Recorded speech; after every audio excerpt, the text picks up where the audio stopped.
ይሄን ችግር ደግሞ ማንንም አይረዳል። አይምሮ እየጮህብኝ ነው ካልክ እብድ ይለዋል። አይምሮ ይዝም አለብኝ ካልክ እብድ ነው የምትባለው። የምትናገረው ነገር አይደለም።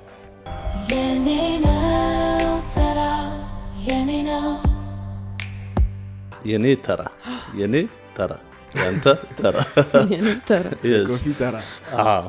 እሷን ትንሽ ኤክስፕሌን ብታደርግልኝ።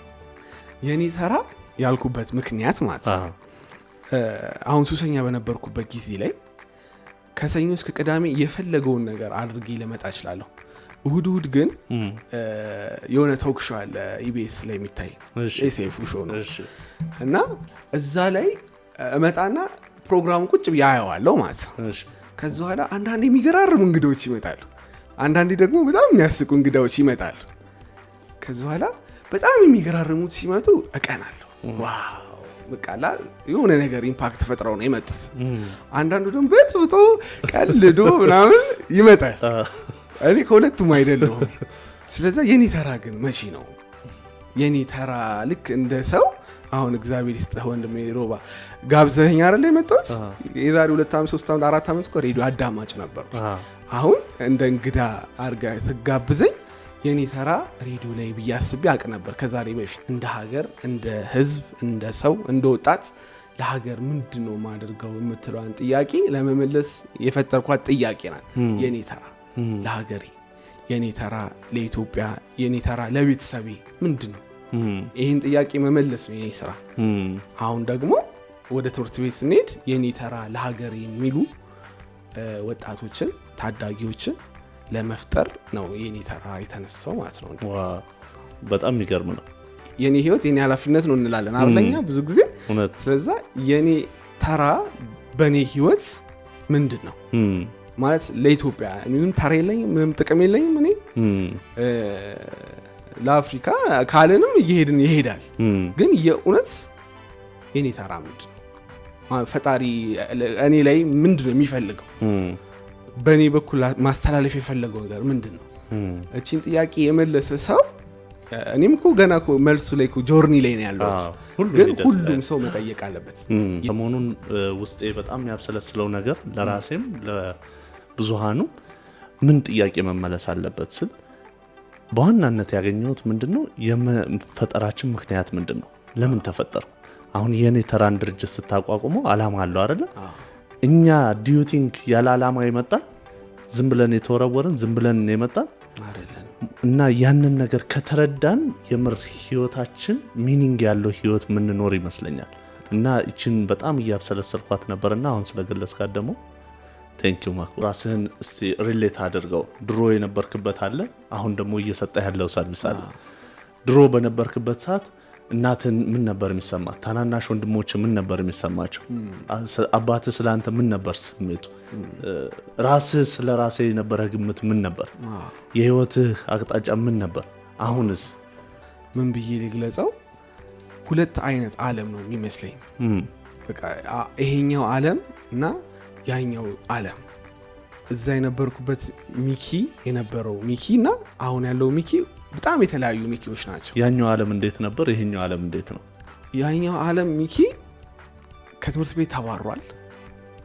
በጣም ረጅም አመት ሱሰኛ ነው። ምንም የእጅ ሙያ የለው፣ ምንም ገንዘብ ገቢ የለው፣ ስራ የለው እና በጣም ቀኑ ሙሉ በዲፕሬሽን የሚውል ልጅ ነው።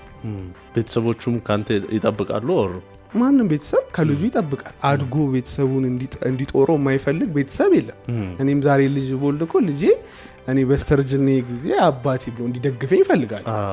ስለዚህ ቤተሰቡም ይፈልጋል፣ ግዴታ ነው። ያኛው ሚኪ እንኳን ለሌላ ሰው እንኳን ለወንድሞቼ እንኳን ለቤተሰቦቼ ቀርቶ ለራሴ ማልሆን ልጅ ነበርኩኝ። ተስፋ በጣም የቆረጠ ልጅ ማለት ነው። በቃ ቀኑ ሙሉ አልጋ ላይ ቀኑ ሙሉ ማለት እኔ አሁን ራሱ እንደዛ የሚውል ወጣቶች አሉ ብዬ ልቤ ይሰማኛል። ደግሞ አለ አይደል? ኦፍ ኮርስ ጠዋት 2 ሰዓት እነሳለሁ፣ ቤተክርስቲያን ሄጄ ተሳልሜ እመጣለሁ፣ ተመልሼ አልጋ ውስጥ ነው ሙሉ በቃ። ከዛ ላይ ወጣለሁ፣ በር ላይ መቀመጫለች እቀመጣለሁ፣ ፀሐይዋ ጠንከር ስትል እገባለሁ፣ አልጋ ውስጥ እገባለሁ፣ ፊልም አያለሁ፣ ፊልሙ ሲያልቅ እወጣለሁ፣ ሱሴን እጠቀማለሁ፣ እመጣለሁ፣ እቀመጣለሁ ምናምን። ይሄ ነው ሩቲኔ። ስለዚህ ምንም ለውጥ እንደማላመጣ የሆነ ሳለ እየገባኝ መጣ ማለት ነው። ችግሩ ግን የማይረዳው ሰው ሊኖር ይችላል። በቃ እኔ እድሌ ነው ይሄ በቃ እኔ የተጻፈብኝ ይሄ ነው ምናምን ብዬ አክሴፕት ባደርገው ኖሮ አሁን እዚህም ባልመጣው ነበር። ግን በዚህ መመላለስ ውስጥ ግን እኔ ያስጠላኝ መጣ ማለት ነው። ምክንያቱም ተመሳሳይ 1 ዓመት 2 ዓመት 4 ዓመት 5 ዓመት በቃ ተመሳሳይ ህይወት ማለት ነው። ከዛ በኋላ ደግሞ እኔ ደግሞ መጥፎነቱ ገንዘብ የለኝም፣ የእጅ ሙያ የለኝም። የሆነ እንኳን ስራ ሞተር ነድቼ እንኳን እንዳልበላ እንጨት ሰርቼ ብረት በይጄ ምናምን አብሮ አደጉቼ ሙያ አላቸው ይሰራሉ። እኔ ካምፓስ 6 ዓመቱን ዝም ብዬ ነው ዌስት አድርጌው የመጣሁት። ስለዚህ ከኋላ ነው እየጀመርኩ ያለሁት እና ያንን ማሰብ ጭራሽ ትምህርትንም ተባራል በቃ። ስለዚህ ቢያንስ የሆነ ቦታ ተቀጥሮ እንኳን ለመቀርቀር እንኳን ራስ አልመችም። ስለዚህ መከራ ነው። ስለዚህ በቃ ምንም አንድና አንድ አማራጭ በቃ ተስፋ መቁረጥና መቁረጥ። ፊልም ላይ ቲቪ ላይ ደግሞ ስታያቸው ያሉት ሰዎች ካራክተሮቹ ምናምን እነሱ እየኖሩ እኔ በቃ የሆነ ድርቅ ብዬ የቀረው ልጅ አይነት ስሜት የሚሰማኝ። ከዛ በኋላ ውስጤ ግን አለ ድምጽ የሆነ የተሻለ ነገር እንደሚያስፈልገኝ የሚነግረኝ ማንነት አለ። እሱ እንዴት ላዳምጠው እንዴት ላውጣው አላቅም። ስለዚህ ያኛው ሚኪ እግዚአብሔር ይመስገን ለዚህኛው ሚኪ ግብአቱ ሆነለት፣ ለዚህኛው ሚኪ ታሪኩ ሆነለት። አሁን በዛ ውስጥ ማለፌ አሁን አይጨንቀኝም፣ ምክንያቱም ኦልሬዲ አልፏል። ስለዚህ አሁንም ያለው ነገር እንደሚያልፍ አውቃለሁ፣ ምክንያቱም ትናንት አልፏል፣ ዛሬም ያልፋል፣ ነገም ያልፋል። ስለዚህ ሲያልፍ ዝም ብሎ እንዳያልፍ ነው አሁን የምተጋው የምለፈው። የዛኔ ግን ዝም ብሎ ነው በቃ ልክ ሲነጋ መምሸት ይናፍቀኛል፣ ሲመሽ ደግሞ ሌሊቱ ይረዝምብኛል። እንደዛ ነው የሚሰማን አብዛኞቻችን ማለት ነው። ስለዚህ ይሄን ፊሊንግ ስለማንፈልገው ሱስ ውስጥ በቃ መወሸቅ ነበርና ያ ሚኪ ይሄ ሚኪ ነበር። ከዛ በኋላ ግን እቺ የኔ ተራ የምትለው ልቤ ውስጥ ያለችው ጥያቄ አብዝቼ ወደ ቤተክርስቲያን እመላለሳለሁ። በጣም በቃ ጠጥቼ ቤተክርስቲያን እሄዳለሁ ብዬ ነበር መሰለኝ ከዚህ በፊትም ጠጥቼም ቢሆን እሄዳለሁ። በቃ this is it። እግዚአብሔር ግን የኡነት እንደውም ኮምፕሌን ይደረግብኛል። ለምንድን ነው የምትሄደው ማለት እግዚአብሔርን እኮ መዳፈር ነው እንደዚህ ተኩን አይኬድም ይላሉ። እኔ ደግሞ ከነቆሻሻችሁ ነው አይደለም የሚለው እሄዳለሁ ከነቆሻሽ በቃ እየተንገዳገርኩኝ ሄጄ በሩ ላይ ተኛለሁ እንጂ ሳልመጣ አልቀርም ምናምን እያልኩ እነዚህ መፈለጎችን አይቶ ነው ነገሮችን እያስተካከለልኝ የመጣው እንጂ በአንዴ እንዳልገባው በአንዴ አልወጣሁም። የሆነ ዋጋ ከፍዬበታለሁ።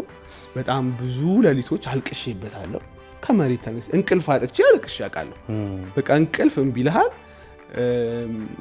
አይምሮ ውስጥ ምንም ሐሳብ የለም። በቃ አይምሮ ኑል ይሄ ጸጥ ነው የሚለው። በቃ ላስብ ብትል ምን ላስብ የአይምሮ ጩኸትም አለ፣ የአይምሮ ጸጥታም አለ። ጸጥታውም ሲበዛ ያስጨንቃል፣ ጩኸቱም ሲበዛ ያስጨንቃል። ኮንትሮል ማድረግ እንዳለብኝ አላቅማ። በዛን ሰዓት ዝም ሲል ይጨንቀኛል፣ ሲጮህ ይጨንቀኛል። በቃ ያኛው ሚኪ በዚህ ውስጥ ነበር የሚያልፈው ማለት ነው። ይሄን ችግር ደግሞ ማንም አይረዳል፣ ቤተሰብ አይረዳል። ጩኸቱም ዝምታውም ያለው ከውስጥ። ስለዚህ አይምሮ እየጮህብኝ ነው ካልክ እብድ ይለዋል። አይምሮ ዝም አለብኝ ካልክ እብድ ነው የምትባለው። ስለዚህ የምትናገረው ነገር አይደለም። በቃ ይሄ ነገር መፍትሄ ያለው በእኔና በእግዚአብሔር መሃል ብቻ ነው። ስለዚህ በቃ በየቀኑ እየሄድኩኝ እንዲያግዘኝ እንዲረዳኝ ምናምን ጠይቀው ነበርና በቃ እሱ ደግሞ ጥያቄን ፍላጎቴን አይቶ ደግሞ መንገዶችን ያሳየኝ ጀመር ማለት ነው።